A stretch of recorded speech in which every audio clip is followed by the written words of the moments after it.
A second for that to pop up. When you watched Ohio State's offensive performance on Friday, whether it was live or on video, what were your impressions, and how much of a challenge is that going to be for you guys? They're very dominant in the passing game and the run game. Very balanced, very efficient. We know it's going to be a challenge. We're just going to have to go in the film room and prepare like we need to. Thank you. Next, we'll hear from Charlie Potter. Charlie?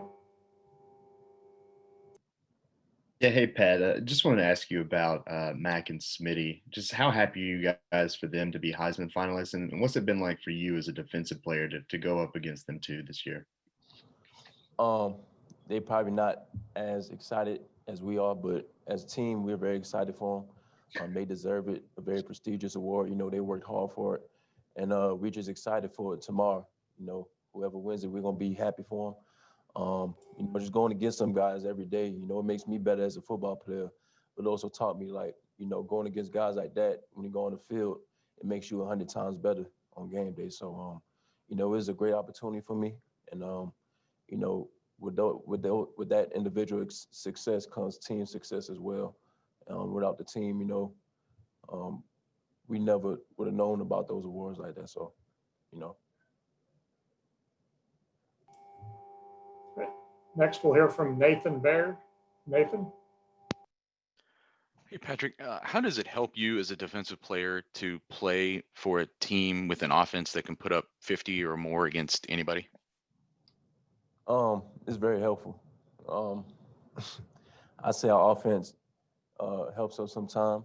You know, we just go in and prepare like we need to, but knowing the offense, the type of offense we have, we're not anxious or very upright at all, knowing what they could do and what they're capable of.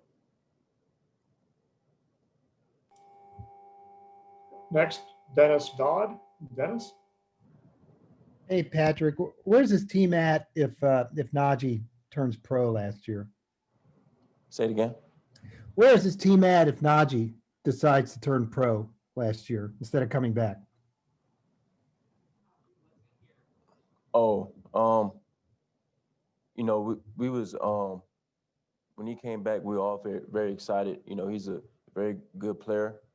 But if he wasn't here, you know, we had to look to the drawing board, and I'm pretty sure whoever steps in will do great as well. So.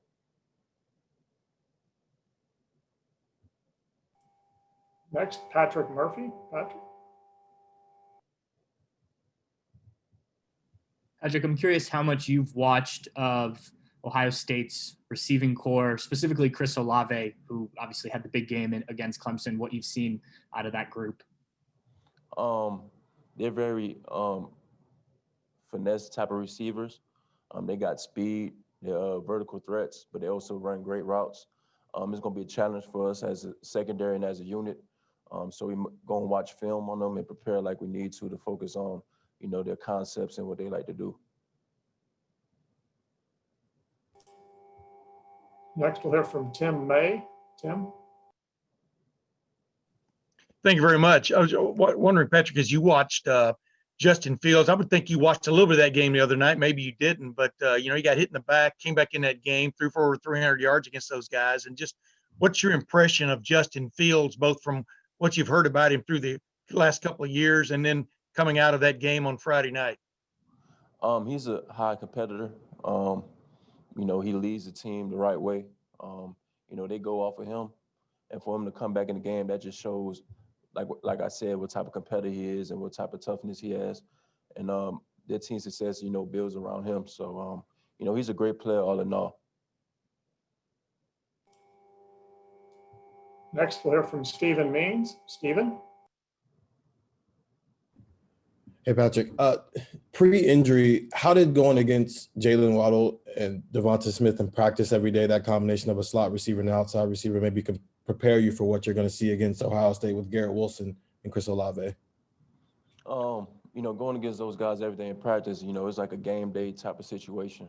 So, like, every time I go against them, I treat it like a game, like situation, like I said. And it helps me prepare for the game, you know, because you're going to see talent like that in the game. But it doesn't get any better than that, what you go against in practice. So, it helps me get better and see what I could improve on and stuff like that.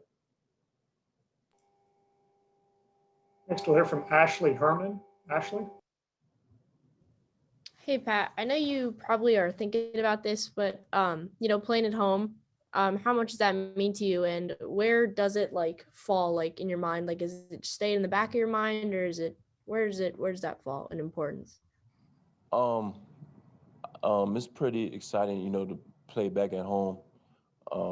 But it doesn't matter where we play at. We still got to play 60 minutes of the football game, and focus on what we need to do and control what we need to control. So I'll say it's another game, and just no matter the setting or no matter where it's at, we still got to play.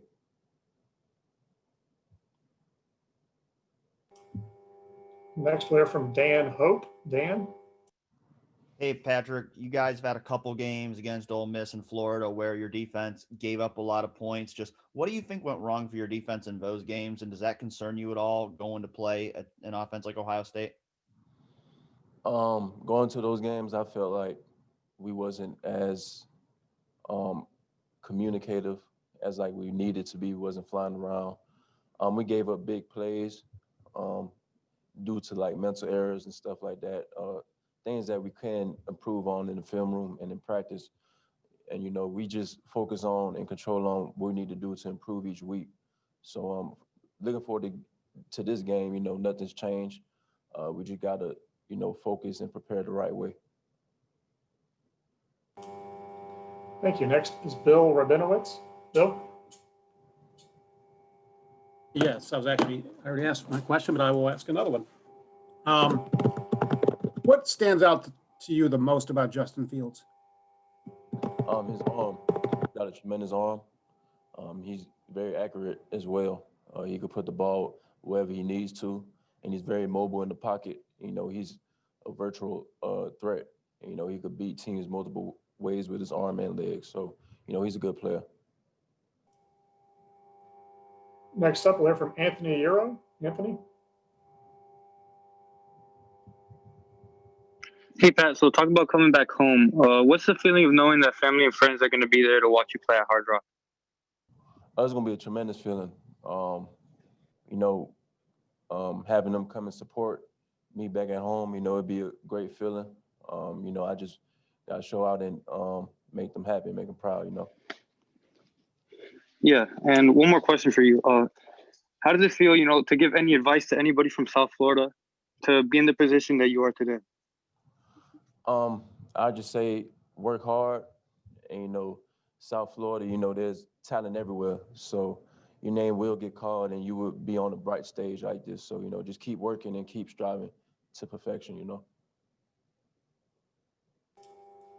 And our final question for today is from Steve Moulton. Steve?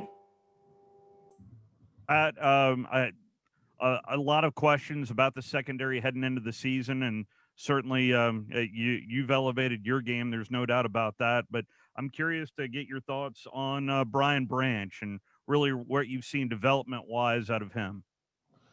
Brian, he grew each week, and he's gotten better.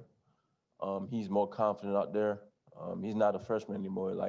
Going into the season like this, he's a sophomore, a vet, and he's playing like it too. The more and more you see each week of him, he gains more confidence, and you can see it in his play. So, the sky's the limit for him, and he's a hard worker. So you can't take that away from him. So he's gonna keep on striving for greatness. Thank you very much, Patrick. That concludes today's Alabama press conference. In about 20 minutes, we will begin with Ohio State here at 2 o'clock Eastern Time. But just as a reminder, transcripts of all of today's calls will be available on collegepressbox.com shortly after the conclusion of each session. We'll see you in about 20 minutes. Thanks for watching. Be sure to click on that subscribe button so you don't miss a single thing, and come visit us over at BuckeyeGrove.com for all the best Ohio State information on the web.